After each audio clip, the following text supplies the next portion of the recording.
올림픽에서의 그 주제는 자유와 평등인 것 같아요. 제가 개막식을 봤는데 무슨 얘기냐면은 모든 차별을 다 없애버리자는 거죠.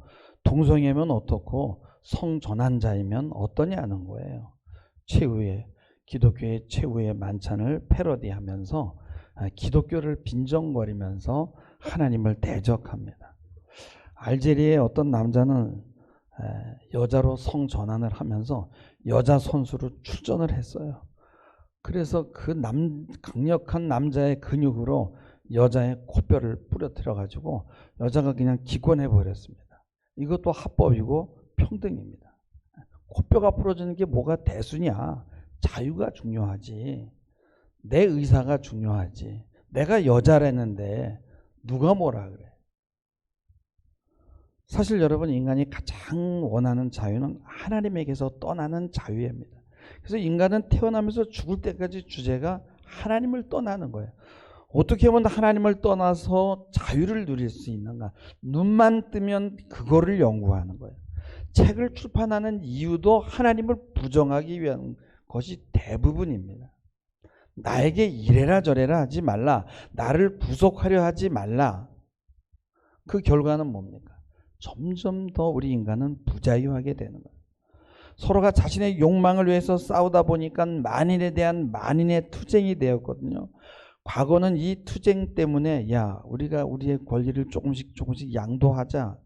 요즘엔 이런 게 없는 거예요. 서로가 소리를 지르면서 자신의 권리를 위해서 싸웁니다. 그래서 막 더 불편한 세상이 된 거예요. 이 존 레논의 이매진이라는 노래는요, 올림픽 주제가가 되었거든요. 그 가사를 보면요, 천국이 없다는 상상을 해보세요. 당신도 해보면 쉬워요.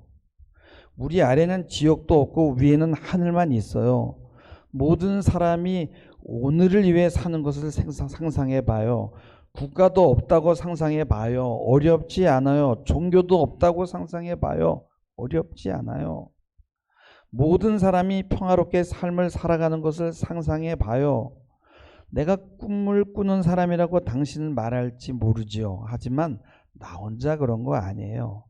많은 사람들이 그런 생각을 한다는 거예요. 그러니까 혼자는 겁나고 힘을 합쳐서 하나님을 대적해 보자는 거예요. 그래서 뭐 나라도 없고 모두가 하나 되자는 취지는 좋은데 하나님 없이 이거를 한다는 게 이게 가능하냐는 거죠. 마치 모든 분쟁의 원인이 종교에 있는 것처럼 감성적으로 음악을 통해서 교묘하게 무신론을 주입합니다. 그래서 우리 인간은 어떤 권위에도 굴복하지 않고 하나님의 권위를 부정하고 우리가 스스로 평화롭게 삶을 살아가나요? 날마다 전쟁이잖아요. 우리는 결코 자유롭지 않습니다. 우리가 자유하지 않는 이유를 몇 가지 제가 한번 들어보겠습니다. 첫 번째가 언어예요. 여러분, 우리는 한국 사람이고요. 한국말을 자연스럽게 사용을 합니다. 언어는 내가 자연스럽게 습득한 것 같지만 사실 강요된 거예요. 이 언어를 사용하지 않으면 내가 이 사회에 진입할 수가 없어요. 사람하고 관계할 수 없어요. 그래서 아기들도 끊임없이 말을 듣고 반복하고 나름대로 노력하면서 언어 세계에 들어오는 거예요. 옹알이하고 응석 부리면요, 엄마가 다 알아먹는 그런 환경은 길어봐야 2년입니다. 조금 지나면 나의 의도를 상대가 알아들을 수 있도록 말을 똑바로 해야 되거든요. 그래서 언어는 내가 자유하기 때문에 습득한 것이 아니라 살기 위해서 한 것이에요. 수만 년 아니면 수억 년을 통해서 만들어진 그 언어를 단 몇 년 만에 습득해야 된단 말이에요. 이게 엄청난 스트레스거든요. 이 아이가 이 스트레스를 이겨내고 언어 세계로 나오려면 힘이 있어야 되거든요. 그래서 엄마가 열심히 안아주는 거예요. 빨리 사랑받고 힘 얻어서 너 언어의 세계로 나와라. 그러니까 아이가 스트레스를 많이 받고 힘이 없으면요, 아이가 입을 열지 않습니다. 언어의 세계로 들어오는 걸 힘들어요. 여러분, 언어를 습득한 아이는요, 또 언어를 매개로 내 주변과 좋은 관계를 유지하면서 살아내야 돼요. 그래서 내 마음대로 살아갈 수 있는 게 아니, 인간은 여러분 결코 자유롭지 못합니다. 우리가 여러분 또 두 번째 자유롭지 못한 이유는요, 우리의 운명을 우리가 스스로 조종할 수가 없다는 거예요. 자동차 사고를 분석하는 그 한문철이라는 분이 있어요. 뭐 한불린가 뭐 이렇게 나오더라고요. 근데 이분이 시청역의 그 역주행 그것을 블랙박스를 구해서 리뷰하는 거를 봤어요. 인터넷에 나옵니다. 근데 그 사고 과정을 그림으로 그리고 운전자가 어떤 방향으로 핸들을 틀었는지, 그리고 주변에 블랙박스들을 구해서 이렇게 보여주는데, 제가 이걸 보면서 깜짝 놀랐어요. 그냥 간만의 차이로 생명을 건진 사람이 굉장히 많아요. 그 과정을 시뮬레이션으로 이렇게 보여주는데요, 횡단보도를 건너는 사람을 확 피했는데, 여러분 조금만 일찍 늦게 그 횡단보도에 발을 디뎠으면 그 사람은 죽은 목숨이에요. 또 앞차를 들여받지 않으려고 핸들을 돌리다가 순간적으로 도로에 진입했는데, 거기서 죽은 9명은요 자기가 무엇 때문에 죽었는지 몰라요. 너무 빨리 뭐가 와서 충격으로 그냥 자기 몸을 부딪혔거든요. 왜 죽었는지도 모르고 죽은 거예요. 강한 충격에. 그 순간에도 거기 9명 중에 어떤 사람은요, 편의점에 뭐 살라고 발을 한 걸음 올리다가 살짝 스쳐가서 사는 거예요. 순간에 일어난 일인데, 제가 이걸 보면서 느낀 거는, 야, 정말 보이지 않는 어떤 힘이 있구나. 죽고 사는 문제는 나의 의지가 아니구나 하는 거예요. 세 번째, 우리가 자유하지 못한 이유는 뭐냐? 우리의 마음입니다. 그래서 잠언서 16장 32절에 보면은 마음을 다스리는 자는 성을 정복하는 것보다 낫다 그랬거든요. 상대방의 마음은 고사하고요, 우리 마음 하나 어떻게 못하는 게 우리입니다. 여러분, 나는 자유하다라고 외칠 때 여러분 사단은 비웃어요. 네가 자유해? 넌 너 스스로를 묶을 수 있는 밧줄을 네 마음 안에 가지고 있어. 네가 네 자신을 지금 묶고 있는데 어떻게 자유해? 여러분요, 우리 마음 안에는 욕망이라는 이 밧줄이 있거든요. 우리가 뭔가를 갖고 싶어서 가져보면 아니잖아요. 갖자마자 우리의 욕망은 다른 곳을 향해 나갑니다. 이건가 싶으면 아니고, 저건가 싶으면 또 신기루고. 사도 바울은 이거를 아는 거예요. 그래서 디모데전서 6장 8절에 보면 우리가 먹을 것과 입을 것과 먹을 것과 입을 것이 있은즉 족한 줄 알라라고 그랬어요. 그러니까 한계를 정하지 않으면 결국은 욕망에 사로잡혀서 질식하게 되는 거예요. 바울은 이거를 알았던 거예요.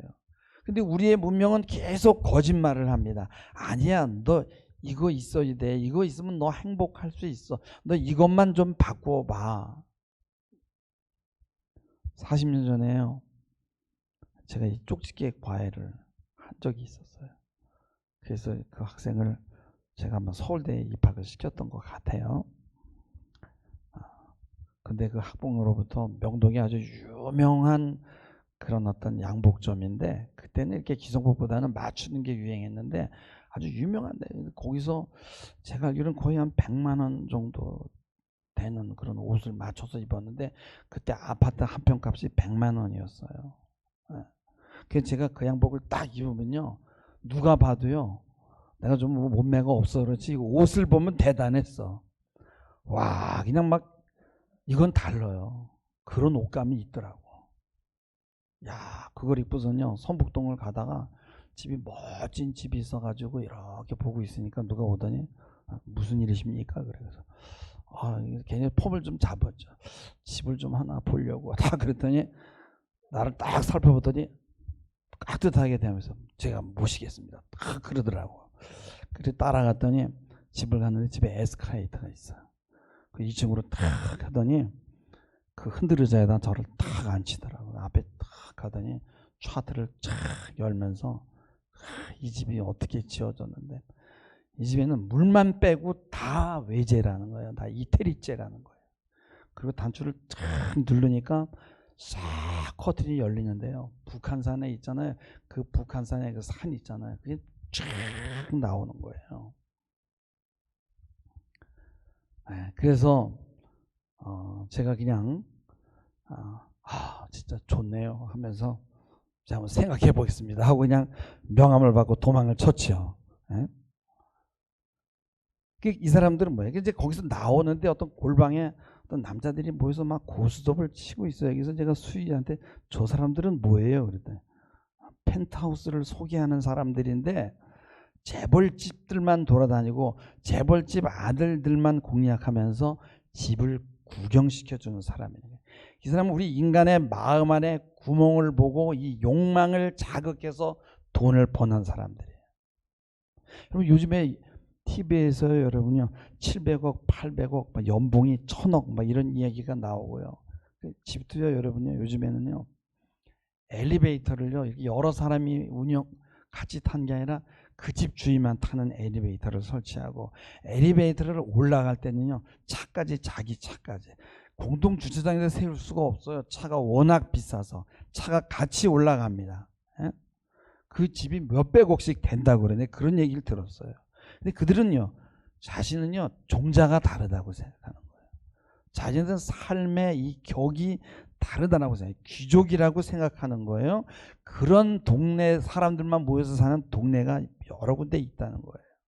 거기 가면 뭐 연예인들 드라마 한 회 출연하면 한 회 그 촬영하는데 2억 뭐 어떤 사람은 10억 이렇게 되는 거예요.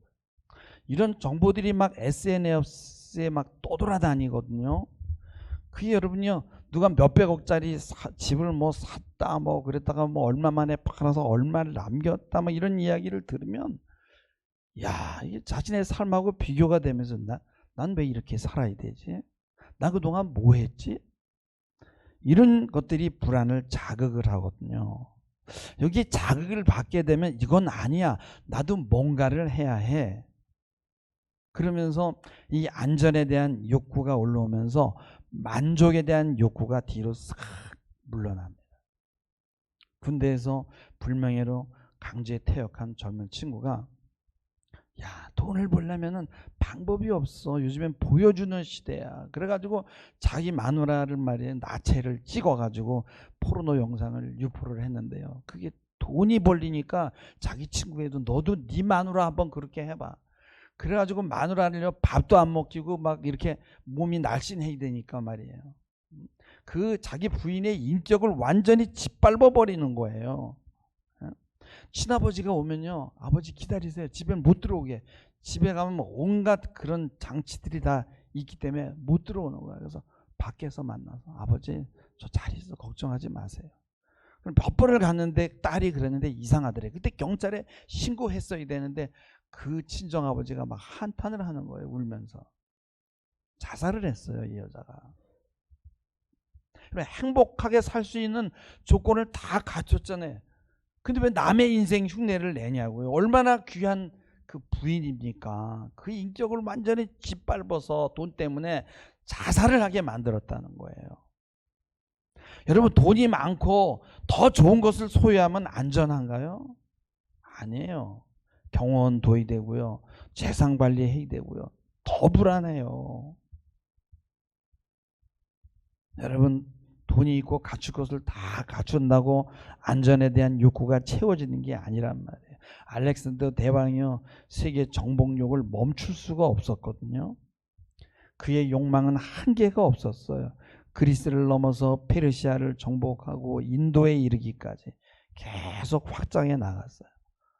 조금 초기에 그 자기도 정상이 아닌 것 같아가지고 고민을 하는데 부하가 폐하 그리스에 사는 디오게네스를 한번 만나보세요. 위대한 철학자입니다. 근데 디오게네스는요 깨진 바가지 하나 하고 지팡이 하나 달랑 들고 노숙하는 노숙자예요. 거지 철학자입니다. 그는요 햇빛만으로도 하루를 행복하게 보낼 수 있는 그런 철학자였는데 알렉산더가 디오게네스에게 갔어요. 그래서 디오게네스가 물었어요. 당신이 원하는 게 무엇이요? 나는 그리스를 정복하고 싶소. 그 다음엔 뭐요? 그 다음엔 소아시아를 정복하고 싶소. 실제로 그렇게 했죠. 그래 그 다음에는 뭐예요? 이집트를 정복. 그 다음에는 인도를. 그 다음에는 온 세계를 정복하는 거죠. 그 다음에는 그러면 그때 푹 쉬면서 인생을 즐길 참이요. 그러니까 디오게네스가 그거 참 되게 이상하네요. 결국 당신이 하고 싶은 거는 푹 쉬면서 인생을 즐기자는 거 아닙니까? 그거 지금도 할 수 있어요. 평생 노숙자로 살던 디오게네스는요 90살 이상을요 여러분 장수를 했어요. 알렉산더 대왕은 30대 초반에 온갖 풍토병에 시달리면서 고통스럽게 단명했습니다. 올라서고 더 가지려 하고 가지면 가질수록 건강이 나빠지지만 유유자적하면서 자신의 정신 건강을 챙기며 살면요 장수하게 되는 거예요. 여러분 만족은 돈 없는 사람도 할 수 있는 거예요. 왜냐면 그거는 내면적인 거니까. 안전에 대한 이 욕구가 만족에 대한 욕구를 삼켜버리게 하면 안 된다라는 거예요. 그래서 옛날 사람들은요 행복의 조건이 뭐예요? 먹을 거 입을 거 그저 땔감이 있으면 되는 거예요. 근데 말이에요 그 시골에 자동차길이 생기면서요 그냥 뭐 펜션이 들어오면 땅값이 올라가고 문명이 개입하면서 막 싸움이 일어납니다. 이때 어떻게 돼요? 만족의 조건이 달라지기 시작하는 거예요. 제가 이번에 그 수안보를 갔는데 너무너무 공기가 좋은 거예요. 근데 길을 막았더라고요. 막았는데 보니까 그 이 큰 돌들을 갖다가 거기다가 이렇게 확 쌓아서 이렇게 막아놨는데 내가 또 계산에 빠르잖아. 딱 계산해 보니까 돌 한 차에 80만 원이고 그거 여러분요 그 포크레인 불러가지고 하는데 또 70만 원, 그러니까 150만 원을 들여가지고 다른 사람이 거기를 못 가게 하는 거야. 제가 사진 하나 찍어 왔어요. 야 여기 와서도 이런 일을 하는구나. 여러분 만족은 어디서 옵니까? 따뜻한 격려의 말 한마디, 정서적인 접촉, 적당한 음식, 좋은 공기, 내가 사는 환경과 좋은 유기적 관계 여기서 오는 거예요. 또 자신의 능력과 기능을 이렇게 잘 활용할 수 있게 되면 또 만족이 옵니다. 근데 이게 그냥 얻는 게 아니라는 거예요. 자신의 부자유함을 인정하고 자신의 마음을 잘 다스리기 위해서는 배워야 돼요. 그래서 하나님의 말씀도 읽어야 되고 들어야 되고 노력해야 되는 거예요. 노력하지 않으면 안전 추구가 여러분요 이 만족의 추구를 밀어내는 거예요. 여러분이 오늘 교회 온 이유도 그거예요. 교회에서 말씀을 듣는 이유도 만족한 삶을 원하기 때문에 그런 거라는 거예요. 여러분 욕망은요 뭔가 부족해서 생기는 게 아니에요. 동물들은 본능적인 욕구들이 충족되게 되면 자신의 삶에 불만을 품지 않아요. 반면에 인간들은 본능 욕구가 충족되면 될수록 더 불만을 품고 권태를 느낀단 말이에요. 인간은 절대로 스스로 자유할 수가 없어요. 인간은 어떻게 살아야 더 인간다운 삶을 살 수 있을까를 고민하는 그런 존재거든요. 근데 문명이 이 생각을 못하게 하고 왜곡시키고 내면으로 들어가지 못하게 하고 문자를 읽지 못하게 하고 성경을 읽지 못하게 하고 하나님을 부정하게 만드는 거예요. 이 시대에 돈을 번 사람들은 다 뭐예요? 무언가 보여주는 사람이야. 연예인들도 그렇죠. 운동선수도 그래요. 막 요즘에 뭐 신유빈이 먹방 때문에 막 난리가 난 거예요. 막 그거 보면 그렇게 좋은가 봐. 막 계속 조회하고. 그래 이런 사람들은요 앞으로도 인생을 계속 그렇게 살 거예요. 보여주는 삶으로. 그러면 내면으로 들어갈 기회를 잊어버리게 되는 거예요. 또 어떤 사람은 욕망을 벗어버리기 위해 세상을 버리고 가족을 버리고 암자로 들어갈 수 있어요. 마음에 짐을 더는 법을 배우기 위해서 수도를 합니다. 세상 사람보다는 좀 낫겠지만 그러나 그도 자유할 수가 없어요. 도망가면 도망갈수록 점점 더 그 짐이 가중될 뿐이라는 거예요. 마태복음 오늘 11장 28절에 보면은 수고하고 무거운 짐진자들아 다 내게로 오라 내가 너희를 쉬게 하리라. 수고하고 무거운 짐진 자. 당시에 이 주님이 그 백성들에게 말했을 때 그때 상황은 죄와 육체적인 염려 외에요. 여러분, 전통적으로 부가 되어 있는 율법과 또 장로들 사이에 유전된 그 짐이 있는 거예요. 근데 지금은 짐이 그런 짐이 아니에요. 한계가 없는 욕망의 짐이에요. 주님은 그 욕망의 짐을 내려놓고 은혜의 법 안으로 들어오라고 합니다. 그러면 내가 너희를 쉬게 하겠다는 거예요. 29절에 보면은 나는 마음이 온유하고 겸손하다고 그랬어요. 그래서 내 멍에를 메고 내게 배우라는 거예요. 그러면 너희가 쉼을 얻는다. 여기서 나는 마음이 온유하다라는 것은 유약한 의미가 아니에요. 차분하고 느리고 여유가 있고 부드럽지만 강합니다.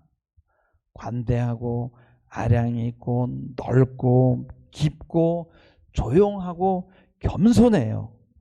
분주하지 않아요. 인격적이에요. 우리의 문명과 전혀 다른 길입니다. 그래서 예수의 제자가 된다는 건 모두 우리가 이런 사람이 되는 과제를 갖는 거예요. 이게 뭐예요? 성화입니다. 성화 안에 만족이 있는 거예요. 멍해가 있다는 것은 자기 마음대로 무엇을 할 수 없다는 거예요. 주인이 시키는 것을 하야 되고 주인이 지어지는 짐을 지어야 되는 거예요. 그 짐이 가볍다는 거예요. 내가 내 욕망을 따라서 살게 되면 점점 짐이 무거워진다는 거예요. 그래서 예수님도 내 뜻대로 마옵시고 아버지의 뜻대로 하옵소서라고 하면서 말씀을 따라간 거예요. 이게 바로 멍에요. 오늘 30절에 보면 이는 내 멍에는 쉽고 내 짐은 가볍다고 했어요. 예수님은 만왕의 왕인데 그분은 정말 자유할 수 있는 분인데도 멍에를 스스로 매셨어요. 우리는 이 멍에를 벗어버리면 쉬울 것 같다는 생각을 해요. 근데 오히려 그 멍에를, 주님이 주시는 멍에를 지어야만 우리는 쉼을 얻을 수 있다는 거예요. 우리는 결코 자유로운 존재가 아니라는 거예요. 하나님이 정해진 울타리 밖을 벗어나면은 생각지 못한 암초와 함정들이 기다리고 있는 거예요. 그래서 이 학자들은 말씀에 대한 이 기독교의 순종을 노예 의지라고 했거든요. 그래서 너희들은 낙타처럼 순종적인 사람이 되지 말고 사자가 되라. 너희가 원하는 것을 마음대로 할 수 있는 사자가 되라. 그래서 오늘날 너무나 사자들이 많아가지고 막 서로 물어뜯고 죽이고 세상이 막 난장판이 된 거예요. 그래서 팔레스타인에서 이 노예나 짐승들에게 멍에를 뵐 때는 한 사람이나 한 마리 짐승에게 하는 게 아니라 꼭 쌍으로 했다 그래요. 여러분, 소가 멍에를 매면요, 송아지 멍에가 조그만 게 있어요. 음매하고 애미 소를 따라갑니다. 그러면 어미가 다 이렇게 해주는 거예요. 따라가면서 그 멍에가, 송아지가 지는 멍에는 가벼운 거예요. 그래서 우리가 주님을 따라가게 되면은 그 길을 가면 그게 오히려 쉬운 길이라는 거예요. 주님께서 사망의 음침한 골짜기로 인도하면 그냥 따라가면 되는 겁니다. 그러면 결국은 푸른 초장과 실만한 물가로 인도하시게 되고 거기서 우리는 부족함이 없으리로다 하는 그런 고백이 나오게 되는 거예요. 여러분, 주님이 주신 멍에를 메시기 바랍니다. 말씀을 따라 순종한 여러분 되시기를. 그래서 정말 족하구나, 만족하구나 하는 그런 고백이 여러분의 입에서 쏟아지기를 주님의 이름으로 축원합니다. 기도하시겠습니다. 주님의 멍에가 쉽고 가볍습니다. 세상의 가치관에서 벗어나 주님의 섬김의 도, 십자가의 도를 따라가며 족하도다 고백하는 성화의 자리까지 정진하는 저희들 되게 하옵소서. 예수님의 이름으로 기도하옵나이다. 아멘.